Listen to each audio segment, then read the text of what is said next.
Hello दोस्तों, welcome back to our YouTube channel Pathshala academy. दोस्तों class 11 physics में हम फोर्थ चैप्टर पढ़ रहे हैं। इसका नाम है मोशन इन ए प्लेन। पिछली वीडियो में हमने स्केलर और वेक्टर के बारे में पढ़ा था। स्केलर तो हमने पूरा पढ़ दिया था, लेकिन वेक्टर की कुछ प्रॉपर्टीज रहती है, उनको हम आज कंप्लीट कर लेंगे। तो सबसे पहले आता है रेजोल्यूशन ऑफ ए वेक्टर, यानी वेक्टर को रिजोल्व कैसे करते हैं। रिजोल्व का मतलब होता है उसको कंपोनेंट्स में, उसको पार्ट्स में कैसे डिवाइड करते हैं। देखिए, जैसे ये वेक्टर ले लिया हमने बी वेक्टर, ये वेक्टर ले लिया कोई ए वेक्टर, ठीक है, इसको ले लेते हैं स्मॉल बी। आगे बात सुनो, ये ए वेक्टर है, ये ए वेक्टर है, ये बी वेक्टर, और ये है एक ए वेक्टर, ठीक है, कैपिटल ए, ये स्मॉल ए, ये है कैपिटल। तो अब क्या है दोस्तों, हम ए वेक्टर को इस प्रकार से लिखेंगे। कैसे, देखो, जैसे ये हो गया हमारा कैपिटल ए वेक्टर, इसकी टेल मान लिया ओ है और हैंड अप इसका है पी। अब क्या करेंगे, इस ए वेक्टर के पैरेलल एक दूसरा वेक्टर लेंगे, जो क्या होगा दोस्तों, ओ की टेल से, sorry, A capital A vector है, उसकी टेल यानी ओ से स्टार्ट होगा और पैरेलल किसके होगा, ए वेक्टर। ठीक, दूसरा एक वेक्टर और लेंगे जो बी वेक्टर के पैरेलल होगा, ठीक है, और ये पॉइंट हम लेंगे क्यू, क्यू से स्टार्ट होके कहां पे जाएगा, पी पर, ठीक, क्यू से स्टार्ट होके पी पॉइंट पे जाएगा। इसका मैग्नीट्यूड क्या होगा दोस्तों, लैम्डा ए, और इसका क्या होगा, म्यू बी। आगे बात सुनिए, लैम्डा ए और म्यू बी कैसे, देखिए कैसे आया है। कोई भी दो वेक्टर होते हैं दोस्तों, ये मान लिया के वेक्टर है और दूसरा है हमारा जे वेक्टर, ठीक, ये के वेक्टर, ये है जे वेक्टर। अगर के और जे, ये वेक्टर और जे वेक्टर अगर पैरेलल है, देखो इस प्रॉपर्टी को ध्यान रखना कि के वेक्टर और जे वेक्टर अगर पैरेलल है, सॉरी इसको, ठीक है दोस्तों, ये के वेक्टर और जे वेक्टर पैरेलल, तो एक प्रॉपर्टी होती है के इज एम टाइम्स जे, ठीक है, के वेक्टर होगा वो m टाइम्स जे होगा, या फिर j is equal to m time k, ठीक है। आगे बात सुनिए कि जो दो वेक्टर पैरेलल होते हैं वो क्या होते हैं दोस्तों, k times k is equal to m times j, यानी किसी ना किसी रियल नंबर का मल्टीपल होते हैं वो एक दूसरे के, ठीक है। इसको ऐसे भी लिख सकते हैं, या फिर j is equal to m into में j, सॉरी के, क्या होगा, जो m होगा वो क्या होगा, रियल नंबर होगा, ठीक है, रियल नंबर। जो दो पैरेलल वेक्टर क्या होते हैं दोस्तों, एक दूसरे के रियल नंबर मल्टीपल होते हैं, ठीक है, यानी किसी रियल नंबर से इस वेक्टर को मल्टीप्लाई कर दिया तो ये किसके इक्वल आ जाएगा, के, ठीक है। आगे बात सुनिए, इसी प्रॉपर्टी का हमने यूज किया। ये वेक्टर ओ ए क्यू वेक्टर है, वो ए वेक्टर के पैरेलल था, ठीक है, ए वेक्टर के पैरेलल था। आगे बात सुनिए, तो ये ओ क्यू वेक्टर क्या होगा दोस्तों, ये लैम्डा टाइम्स ऑफ ए होगा, ठीक है। इसी तरह ये बी वेक्टर है, ये पी क्यू वेक्टर है, ये किसके पैरेलल है दोस्तों, ये है बी के पैरेलल, ठीक है। आगे बात सुनिए, ये बी वेक्टर है, पी क्यू वेक्टर है, ये किस वेक्टर के पैरेलल है, बी वेक्टर। तो PQ क्या होगा, म्यू टाइम्स बी, ठीक है, म्यू टाइम्स बी, यानी ये इसका रियल मल्टीपल है किसका, बी का। ये क्या है, लैम्डा टाइम्स ऑफ ए, और जहां पे लैम्डा और म्यू क्या होंगे, real numbers, real numbers, lambda और म्यू क्या होंगे, रियल। तो ये देखो, अब क्या है, parallel triangle law of vector addition से क्या आएगा दोस्तों? Triangle law of vector addition का यूज करेंगे हम। Triangle law of vector addition, ठीक है। Triangle law of vector addition से क्या आएगा? देखो इसकी डायरेक्शन क्या है? ओ क्यू वेक्टर प्लस में, इसकी डायरेक्शन क्या है अभी? Q P. वो तीसरा वेक्टर हमारे पास क्या है? ओपी। तो इसकी डायरेक्शन, ओपी की डायरेक्शन देखो अपोजिट है किसके? इन दोनों वेक्टर के। तो क्या हो गया? ये इसका रिजल्टेंट हो गया, ठीक है। आगे बात सुनो, ओपी वेक्टर क्या हो गया? रिजल्टेंट हो गया। Triangle law of vector addition क्या बोलता है कि दो वेक्टर इस प्रकार से हैं कि पहले वाले वेक्टर का हेड दूसरे वाले वेक्टर की टेल से मैच कर रहा है, ठीक है। तो तीसरा वेक्टर होगा जिसकी टेल पहले वाले की टेल से मैच कर रही है और जिसका हेड दूसरे वाले के हेड से मैच कर रहा है, ठीक। आगे बात सुनिए, देखो OQ है, इसका हेड है वो QP के टेल से मैच कर रहा है, ठीक है। और देखो OP का की टेल है वो OQ की टेल से और हेड है वो QP के हेड से मैच कर रहा है, ठीक। आगे बात सुनिए, या फिर एक बार यहाँ देखो, जैसे ये वेक्टर, एक वेक्टर ये ले लिया, दूसरा वेक्टर हमने ले लिया ये जो इसकी टेल से स्टार्ट हो रहा है, ये है A, ये होगा B, AB की टेल से दूसरा वेक्टर स्टार्ट हो रहा है जिसका नाम क्या है? BC। तो इनका रिजल्टेंट क्या आएगा दोस्तों? इनका रिजल्टेंट आएगा AC, ठीक है। डायरेक्शन क्या होगी? AC, यानी A से C की तरफ, ठीक है। आगे बात समझो, तो इसी प्रकार इसका लेंगे तो क्या आएगा? इसका आएगा OP को क्या लिखेंगे? A, ठीक है। OP को क्या है? A, और हमारा OQ क्या है? Lambda times of A plus में म्यू टाइम्स ऑफ। अब देखो A वेक्टर को हमने इस फॉर्मूले से क्या बोल सकते हैं? A vector is equal to lambda times A plus में म्यू टाइम्स ऑफ। इस A वेक्टर को हमने दो पार्ट्स के अंदर जोड़ कर लिया। एक डायरेक्शन हमारी कौन सी है? जो A के पैरेलल है, दूसरी डायरेक्शन क्या है? जो B के पैरेलल। आगे बात सुनिए, तो A वेक्टर है उसको हमने दो कंपोनेंट के अंदर रिजोल्व कर लिया, A और B, ठीक है। A और B के पैरेलल। आगे बात सुनिए, एक की डायरेक्शन क्या है? A के पैरेलल, दूसरे की डायरेक्शन क्या है? B के। आगे बात सुनिए, A की डायरेक्शन क्या है? लैम्डा A की डायरेक्शन है इसके पैरेलल और म्यू B की डायरेक्शन है इसके पैरेलल। इसी प्रकार दोस्तों किसी भी वेक्टर को हम रेक्टेंगुलर कोऑर्डिनेट सिस्टम में तोड़ सकते हैं या रिजोल्व कर सकते हैं, ठीक है। अब रेक्टेंगुलर कोऑर्डिनेट सिस्टम में क्या होता है दोस्तों? ये x एक्सिस है, ये y एक्सिस है। आगे बात सुनिए, तो क्या करेंगे? कोई भी वेक्टर है उसको हम इन दो वेक्टर के इन दो डायरेक्शन के अंदर रिजोल्व कर सकते हैं। इसको हमने A और B डायरेक्शन के अंदर रिजोल्व किया, तो coordinate system, rectangular coordinate system में किसके अराउंड रिजोल्व करेंगे हम? x और y डायरेक्शन के अंदर। आगे बात सुनिए, x और y डायरेक्शन के अंदर रिजोल्व करेंगे किसी भी वेक्टर को, ठीक है। आइए देखते हैं कि कैसे रिजोल्व करते हैं किसी भी वेक्टर, ठीक है। किसी भी वेक्टर को कैसे रिजोल्व करते हैं वो हम अब रेक्टेंगुलर कोऑर्डिनेट सिस्टम के अंदर। कोई भी वेक्टर A ले लेते हैं हम। पहले क्या करेंगे? कोई भी वेक्टर A ले लिया हमने, ठीक है। तो पहले क्या करेंगे? एक रेक्टेंगुलर कोऑर्डिनेट सिस्टम बनाएंगे जिसमें ये x एक्सिस हो गया, ये हमारा y एक्सिस हो गया। पहले किसके लिए लेंगे? टू डायमेंशन के लिए लेंगे, टू डायमेंशन। आगे बात सुनिए, टू डायमेंशन के अंदर कितने डायमेंशन है? x और y, दो डायमेंशन है। तो ये हो गया हमारा एक वेक्टर A, ये हो गया वेक्टर A। आगे बात सुनिए, ये हो गया वेक्टर A। अब क्या करेंगे? Parallelogram law of vector addition से क्या करेंगे? इसको रिजोल्व कर लेंगे।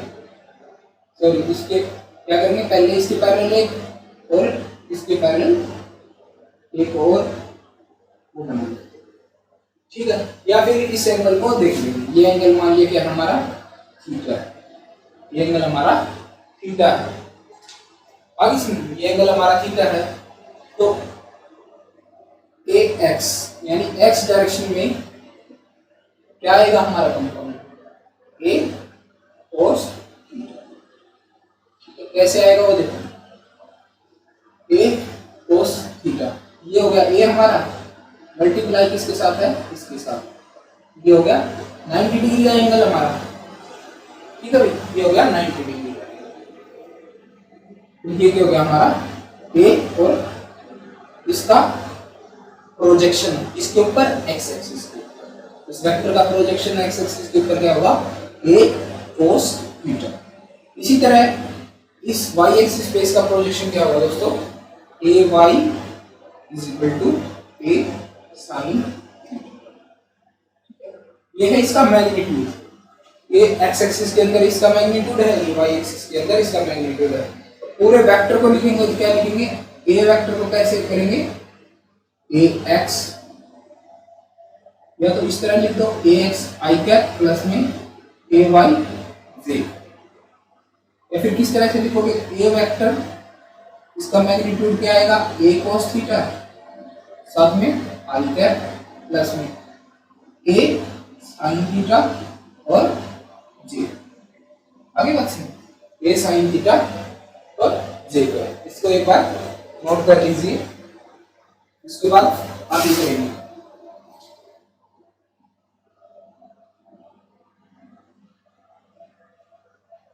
ठीक है, किसी वेक्टर को रिजॉल्व कैसे करेंगे, इस प्रकार करेंगे। अब आई और जे क्या है वो देख लीजिए, ठीक है। अब आई और जे नया आया है ना कुछ हमारा, आई और जे क्या होते हैं, आई और जे को बोलते हैं यूनिट वेक्टर, यूनिट वेक्टर। आगे बात सुनिए, यूनिट वेक्टर बोलते हैं तो। अब यूनिट वेक्टर का क्या मतलब है, जैसे आई लिख दिया तो आई, ये आई वेक्टर लिख देता हूं, ये हो गया हमारा आई। अब आई वेक्टर को मैं इसके मैग्नीट्यूड से डिवाइड कर दूं तो क्या आ गया, अगर आई वेक्टर को मैं इसके मैग्नीट्यूड से डिवाइड करता हूं तो वैसे तो कैंसिल होगा, लेकिन सिर्फ बताएगा क्या, डायरेक्शन, क्या बता देगा, डायरेक्शन बता देगा। मैग्नीट्यूड से मैग्नीट्यूड तो कैंसिल हो जाएगा एक किस्म से, ठीक है। तो ये क्या बचेगा, आई कैप लिखते हैं इसको, यूनिट वेक्टर के ऊपर क्या आता है, कैप, कैप का इस किसी भी वेक्टर के ऊपर कैप लगा है, इसका मतलब क्या है, यूनिट वेक्टर। तो आई कैप है वो इस यानी एक्स एक्सिस के अलोंग क्या बताता है, डायरेक्शन बताने के लिए किसका यूज करते हैं, आई कैप, ठीक है। इसका मैग्नीट्यूड क्या होता है दोस्तों, आई का मैग्नीट्यूड क्या होता है, आई कैप का मैग्नीट्यूड होता है 1, ठीक है। इसका मैग्नीट्यूड क्या होगा, 1, इसका मैग्नीट्यूड कितना होगा, 1, ठीक है। तो ये ए कोस थीटा, तो इसका क्या हो गया, ए एक्स, यानी इसका मैग्नीट्यूड हो गया। आई कैप क्या बताएगा, आई कैप बताएगा डायरेक्शन, कि जो ए कोस थीटा है वो किस डायरेक्शन के अंदर है। तो आई कैप हमारा किसके लिए है, वो है एक्स एक्सिस के लिए, और जे कैप हमारा किसके लिए है, वाई एक्सिस। अब कोई भी वेक्टर लिखना है हमें, जैसे ए वेक्टर लिखना, तो कैसे लिख सकते हैं इसको, ए वेक्टर को इस तरह से भी लिख सकते हैं कि ए वेक्टर इनटू में इट्स मैग्नीट्यूड और साथ में एन कैप, ठीक है। अभी तो हमने इसको रिजॉल्व नहीं किया ना, रिजॉल्व करेंगे तो एक्स एक्सिस के साथ तो आई आ जाएगा और वाई एक्सिस के साथ क्या आ गया, एन, ठीक है, सॉरी जे। लेकिन अब यहाँ पे ए वेक्टर है तो क्या लिख दिया, ए वेक्टर का मैग्नीट्यूड और इनटू में इट्स यूनिट, यानी जो एक है ये ए है, देखो ये है वेक्टर, तो इस डायरेक्शन में यूनिट वेक्टर क्या आ गया, एन। देखो हर यूनिट वेक्टर, सॉरी हर वेक्टर की हम ये साथ एक यूनिट वेक्टर होता है उसको भी निकाल सकते हैं। देखो ये वेक्टर है, मान लिया ये इसका यूनिट वेक्टर मान लिया हमने एन, तो कैसे निकालेंगे, एन कैप कैसे आएगा दोस्तों, एन कैप आएगा ए वेक्टर अपॉन में इट्स मैग्नीट्यूड। देखो यहां से आ सकता है, आ गया ना, ए वेक्टर अपॉन में इट्स मैग्नीट्यूड। यानी यूनिट वेक्टर हम ऐसा नहीं है खाली एक्स और वाई डायरेक्शन के अलोंग ही यूनिट वेक्टर होंगे, ये ए वेक्टर है इसके अलोंग भी यूनिट वेक्टर होगा। लेकिन जब रिजोल्व करेंगे तो हमारे जो कंपोनेंट आएगा ए cos थीटा वो किस तरफ है, एक्स एक्सिस की तरफ, तो उसके लिए यूनिट वेक्टर की वैल्यू आई है, और ए sin थीटा किस तरफ आएगा, जी, ठीक है। तो इसकी तरफ यूनिट वेक्टर की वैल्यू क्या है, जी। आगे बात समझ। तो इस तरह रिजोल्व करेंगे किसी भी वेक्टर को, किसी वेक्टर को रिजोल्व करेंगे एक्स और वाई डायरेक्शन।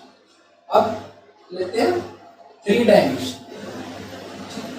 3 डायमेंशन के अंदर अगर वेक्टर हैं तो उनको किस प्रकार से रिजोल्व करेंगे, ठीक है। आगे बात समझो। 3 डायमेंशन के अंदर लेंगे 3 एक्सिस एक्स वाई और जेड। 3 डायमेंशन के अंदर क्या आएंगे दोस्तों, 3 एक्सिस आएंगे ना हमारे, ये हो गया वाई एक्सिस, जो मान लिया हमें वाई एक्सिस है, ये हो गया एक्स एक्सिस है, ये हमारा बाहर की तरफ जेड एक्सिस। अब कोई भी ये मान लिया क्या है, एक स्पेस के अंदर क्या हमारा वेक्टर है ए वेक्टर। देखो 2 डायमेंशन है तो उसमें प्लेन बोलते हैं, और 3 डायमेंशन लिखते हैं तो उसके लिए बोलते हैं स्पेस। 3 डायमेंशनल स्पेस के अंदर कोई एक वेक्टर है ए वेक्टर, वो एक्स एक्सिस के साथ तो क्या बनाता है, अल्फा एंगल बनाता है, ठीक है। और आपका जेड एक्सिस के साथ बनाता है गामा एंगल, ठीक है, गामा एंगल। और जो वाई एक्सिस है उसके साथ बनाता है बीटा, वाई एक्सिस है उसके साथ बनाता है बीटा एंगल।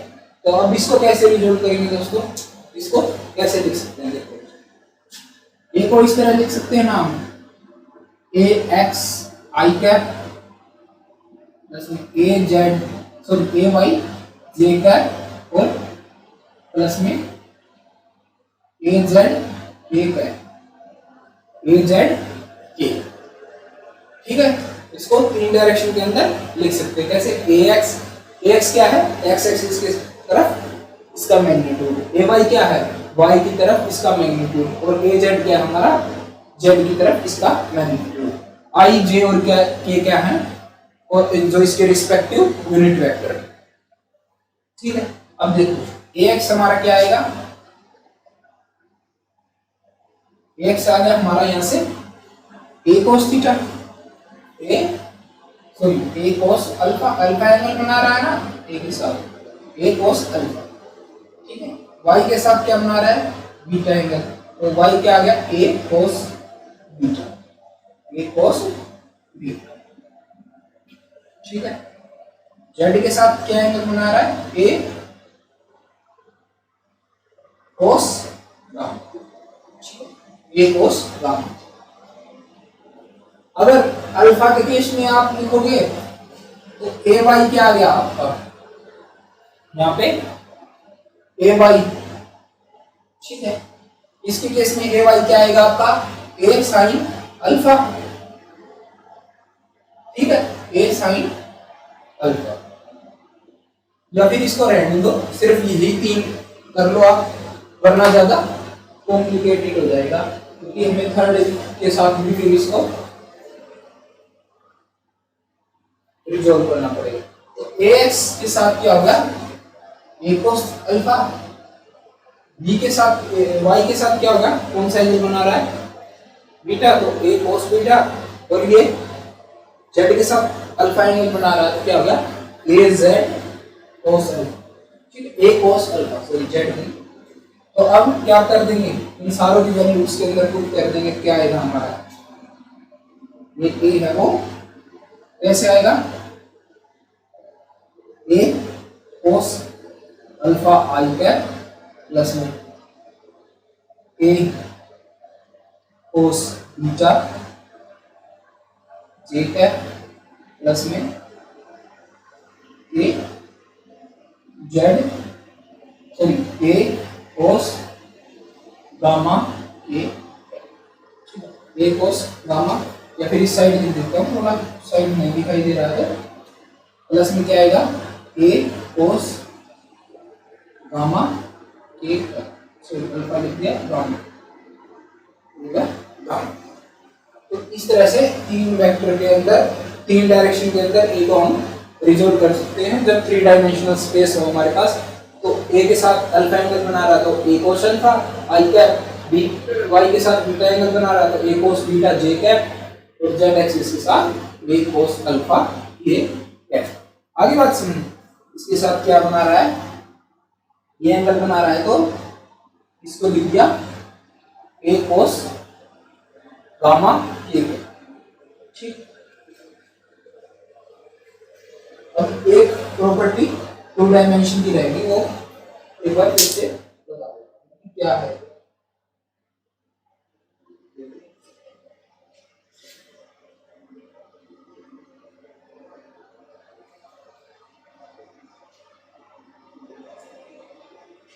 ये टू डायमेंशन के अंदर ए वेक्टर था, उसको रिजोल्व किया था, तो ये हमारा, ये देखो parallelogram law of vector addition से भी कह सकते हैं।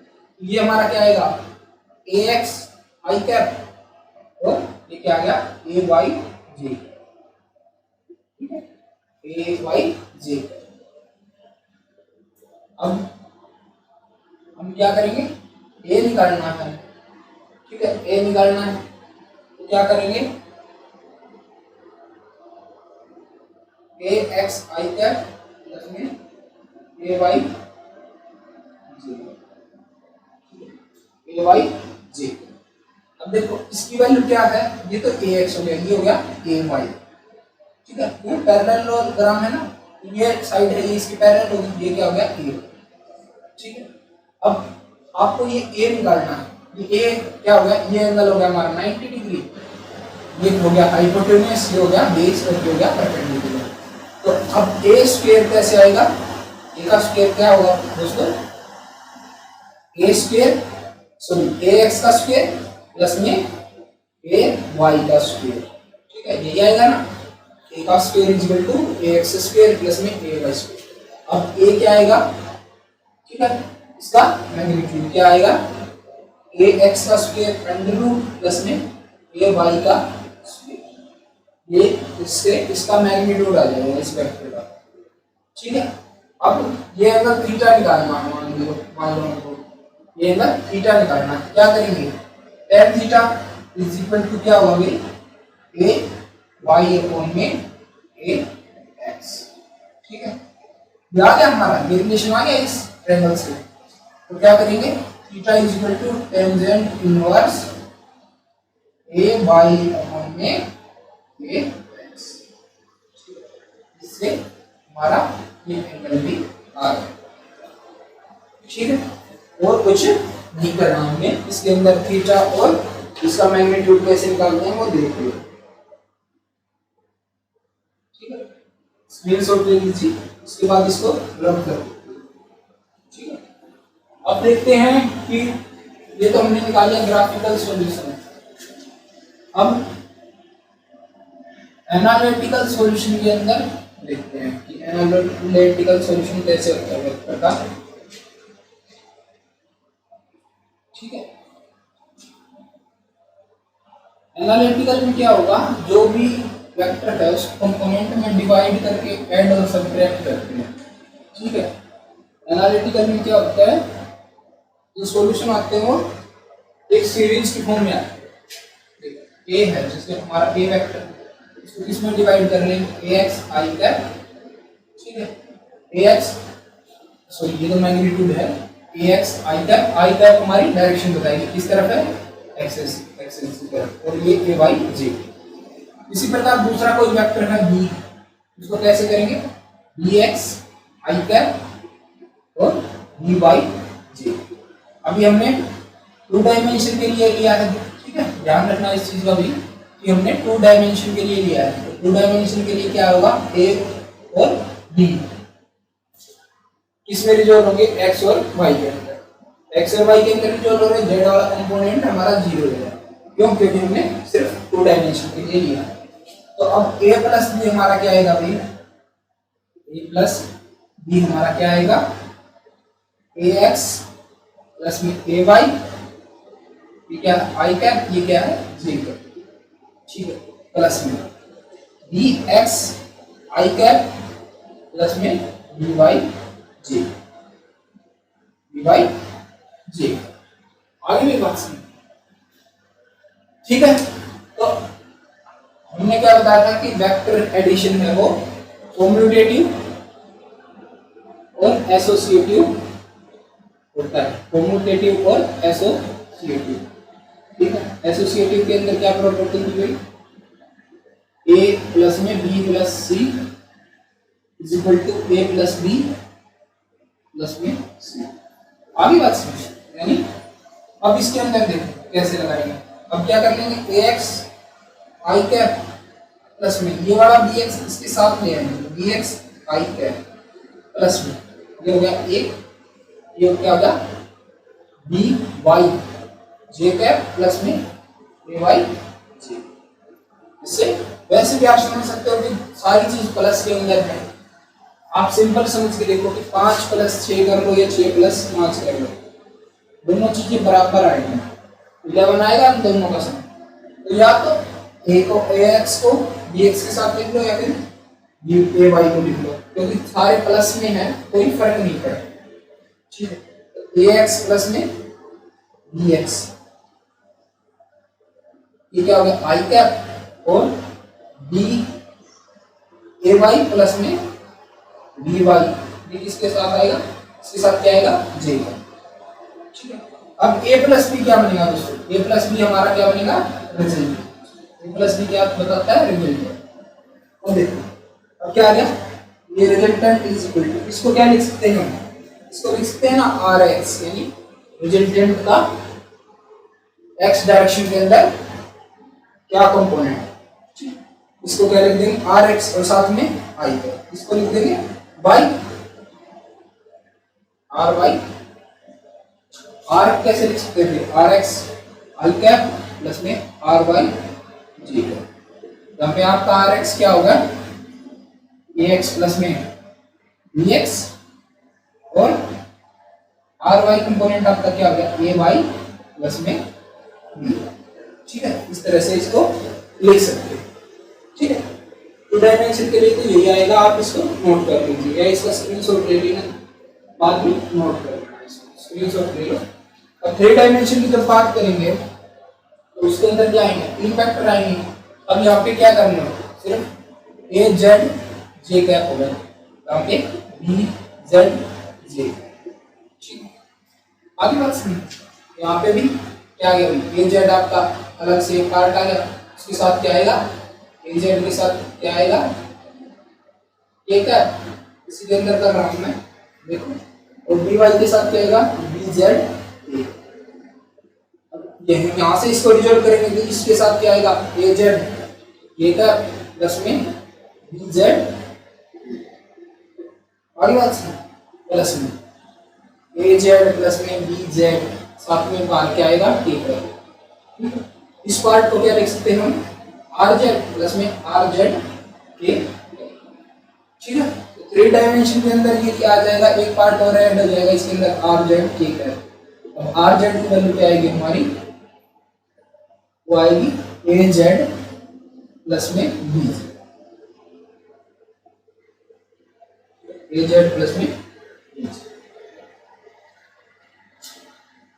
ठीक है। कुछ नहीं करना, बस एक बी जेड वाला कंपोनेंट और ऐड कर लिया दोनों वेक्टर के अंदर, ठीक है।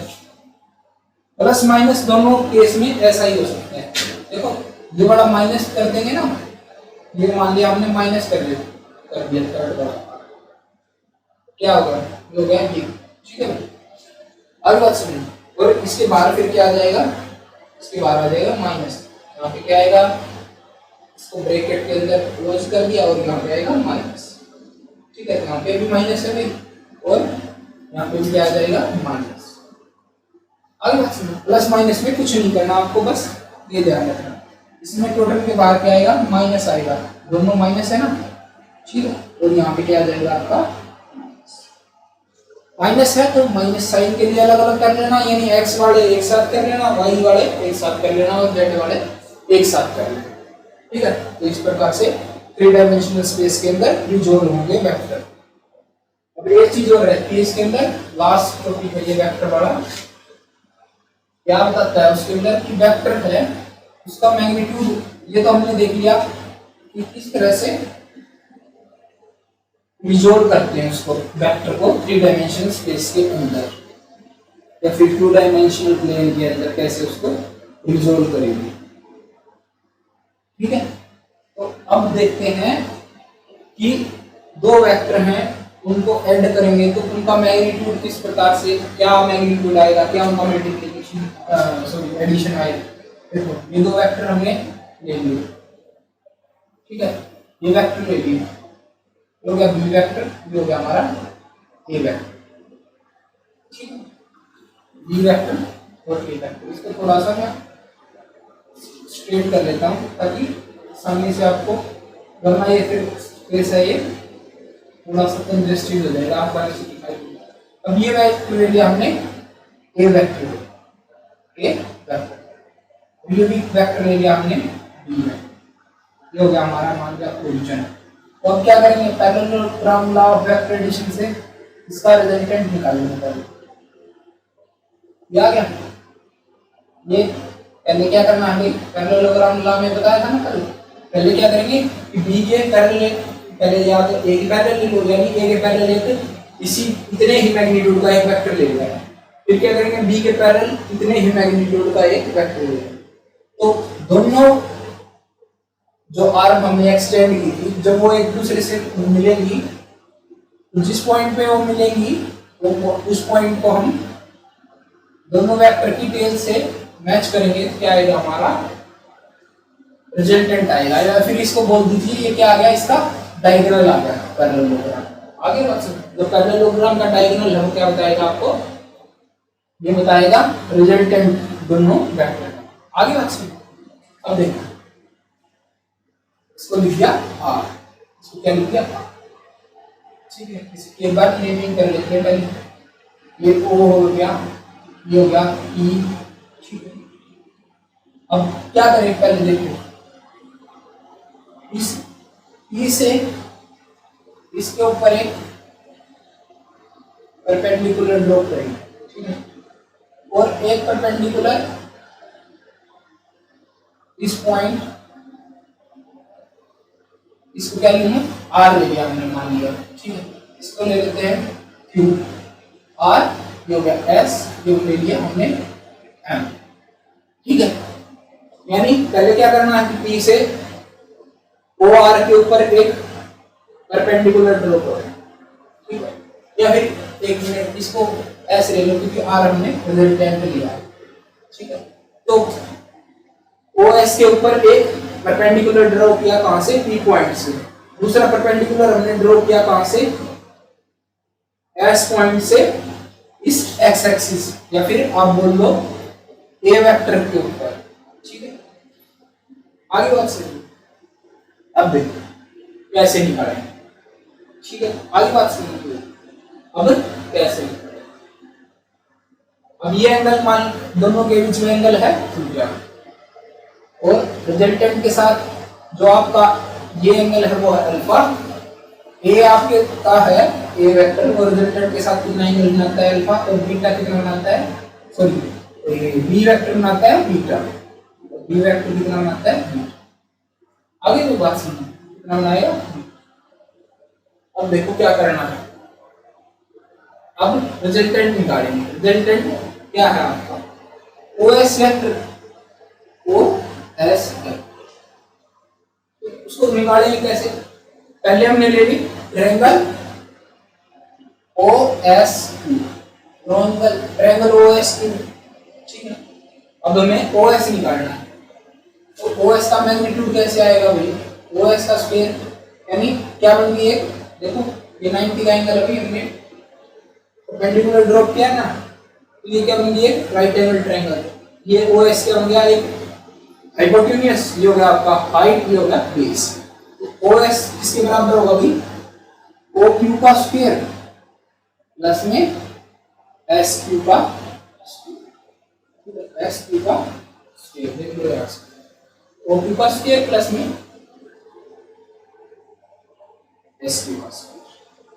आगे कर सकते हैं। ओ क्यू को मैं क्या लिख सकता हूँ, ओ क्यू को ओपी प्लस में पी क्यू लिख सकता हूँ, ओपी प्लस पी क्यू। ठीक, तो ओ क्यू स्क्वायर को क्या लिखूंगा, ओपी का स्क्वायर प्लस में इस होल का स्क्वायर, ओपी प्लस में पी क्यू होल का स्क्वायर। अब यहां से देखो ओ स्क्वायर मतलब मेरा आर स्क्वायर, वो कैसे है, अब ओ क्यू को क्या लिखूंगा, देखो ओ क्यू इसके बराबर है ओपी प्लस में पी क्यू। अब यहां से देखो मेरा P Q, P O OP की क्या वैल्यू आएगी भाई, ओपी की वैल्यू है मेरी ए प्लस, ठीक है। अब पी क्यू की वैल्यू देखो, पी क्यू की वैल्यू क्या होगी, पी क्यू की वैल्यू क्या होगी भाई, बताओ, यहां से निकालते हैं कि पी क्यू की वैल्यू क्या होगी। देखो अब हमने ले ली ट्रायंगल, ये एंगल भी क्या बनाएगा भाई हमारा थीटा, ये एंगल भी हमारा थीटा होगा ना भाई। देखो पैरेलल लाइन है वो, ये दोनों पैरेलल लाइन है ना भाई, तो ये एक्स एक्सिस के साथ सेम एंगल बनाएगा। आगे बात, तो इसको क्या ले लेंगे, B cos theta, B cos theta, ये बी कोस थीटा आएगा ना भाई। अब इसका स्क्वायर प्लस में, ये देखो ये किसके बराबर आ गया भाई, ये हमारा हो गया बी, ये बी हो गया ना भाई, एस क्यू हमारा क्या है बी, तो ई क्यू हमारा क्या आ गया बी कोस थीटा, और एस क्यू क्या आएगा B sine theta, B sine theta, तो ये हो गया इसका स्क्वायर। अब इसका स्क्वायर क्या आएगा भाई, ए स्क्वायर प्लस में B square cos square theta plus में 2ab कोस थीटा प्लस में, अब इसको सोल्व करेंगे तो क्या आएगा B square sine square theta. अब इस टर्म को और इस टर्म को ऐड करेंगे तो क्या आएगा, कोस square theta plus sign square theta हमारा क्या आता है 1, तो a स्क्वायर प्लस में b स्क्वायर प्लस में 2ab कोस थीटा, ये है इसके बराबर r स्क्वायर के बराबर। ठीक है भाई, अब r निकालेंगे तो क्या करेंगे, under the root a square plus में b स्क्वायर प्लस में 2ab कोस थीटा, ये आ गया हमारा फॉर्मूला। यहाँ पे फिर से लिख देता हूं मैं, r है वो हमारा क्या आएगा, r है हमारा वो आएगा a स्क्वायर प्लस में b स्क्वायर प्लस में 2ab cos theta under the,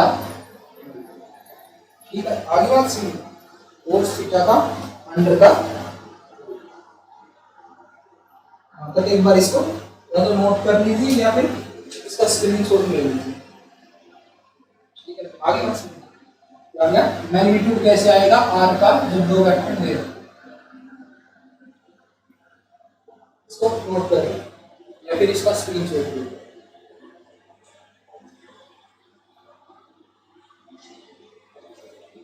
अब करते हैं एंगल की बात, जो और ये इसको बोलते हैं law of cosines, law of cosines भी बोलते हैं इसे।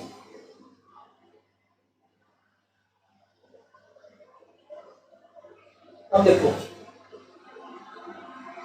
अगर हम QS निकाल लें, ठीक है, QS दोनों ट्रायंगल से निकालते हैं, देखो क्या है, ठीक है।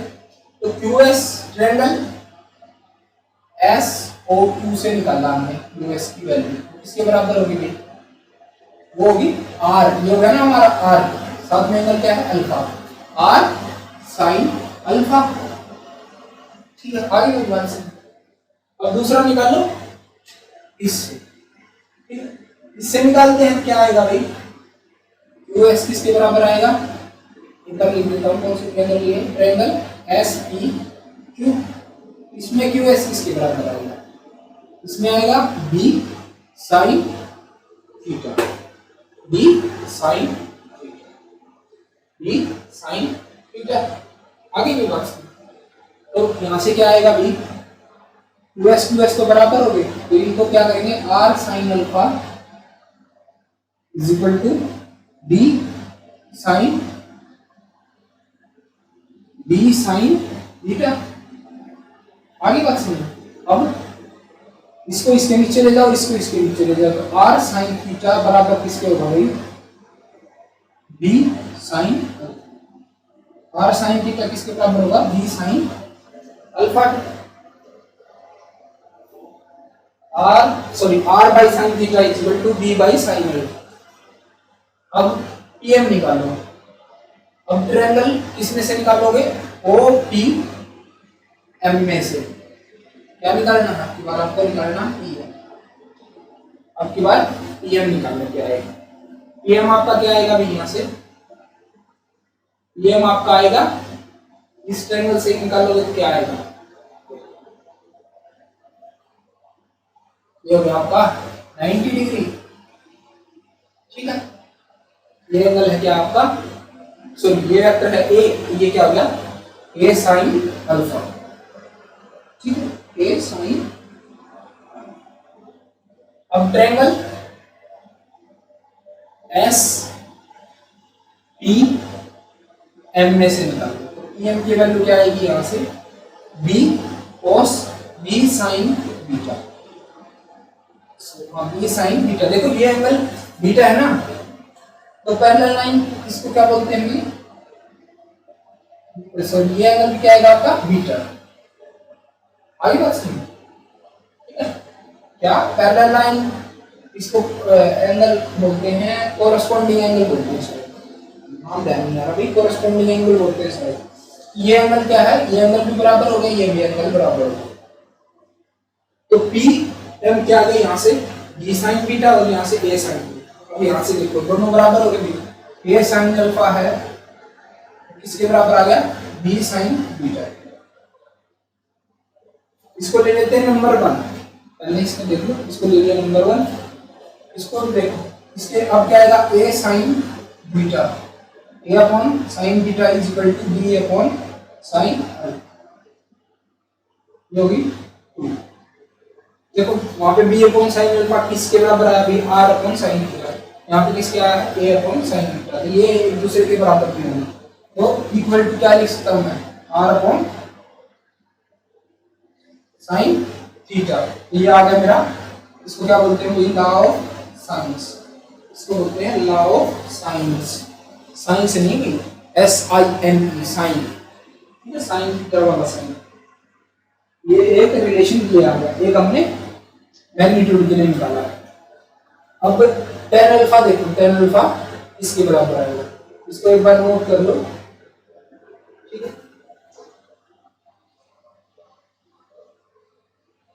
आगे भी बात नोट कर लिया तो फिर स्क्रीनशॉट ले लो। यहाँ से tan अल्फा निकालेंगे तो क्या आएगा भाई? ये हो गया। कौन सी ट्रायंगल लेंगे? OSQ। तो क्या आएगा हमारा? क्या आएगा? S क्यूब अपॉन में OP प्लस में P क्यूब। OP प्लस में P क्यूब। इसको कैसे लिखेंगे? ये आ गया हमारा B S क्यूब। हमारा क्या है भाई? B sine theta. इसे निकालेंगे ना, B साइन थीटा। और OP क्या है हमारा? A, और P क्यूब भी क्या है? B cos theta. तो ये क्या आ गया? B cos theta. ठीक है, ये हो गया tan अल्फा के लिए फॉर्मूला। अगर अल्फा निकालना है तो क्या कर देंगे? टेंजेंट इनवर्स कर देंगे। आगे बात सुनो। इस प्रकार से ये आपका मैग्नीट्यूड आ गया, फिर एंगल आ गया, मतलब डायरेक्शंस आ गई कि जो रिजल्टेंट है उसकी क्या डायरेक्शन होगी। आगे वही बात सुनो, रिजल्टेंट की क्या डायरेक्शन होगी। देखो अल्फा बताएगा ना, क्योंकि थीटा तो दोनों के बीच में एंगल है, दो वेक्टर के बीच में एंगल है थीटा, लेकिन अल्फा क्या है? अल्फा है ए के साथ रिजल्टेंट की डायरेक्शन, यानी ए रिजल्टेंट के साथ कितना एंगल बना रहा है? अल्फा। तो ये अल्फा की डायरेक्शन बताएगा ना रिजल्टेंट की डायरेक्शन क्या है। ठीक है, तो आज की क्लास में ये तक रखते हैं। मैथमेटिकल इस चैप्टर का पूरा हो गया। कल से करेंगे मोशन इन प्लेन, यानी उसके अंदर डिस्प्लेसमेंट कैसे लेते हैं प्लेन के अंदर। वन डायमेंशन के अंदर तो हमने देख लिया था। अब की बात प्लेन के अंदर डिस्प्लेसमेंट कैसे लिखते हैं, वेलोसिटी वेक्टर कैसे आएगा, एक्सेलरेशन कैसे आएगी, फिर आएगा उसके बाद प्रोजेक्टाइल मोशन क्या होता है। ठीक है, तो आज की क्लास यही, जय हिंद जय भारत।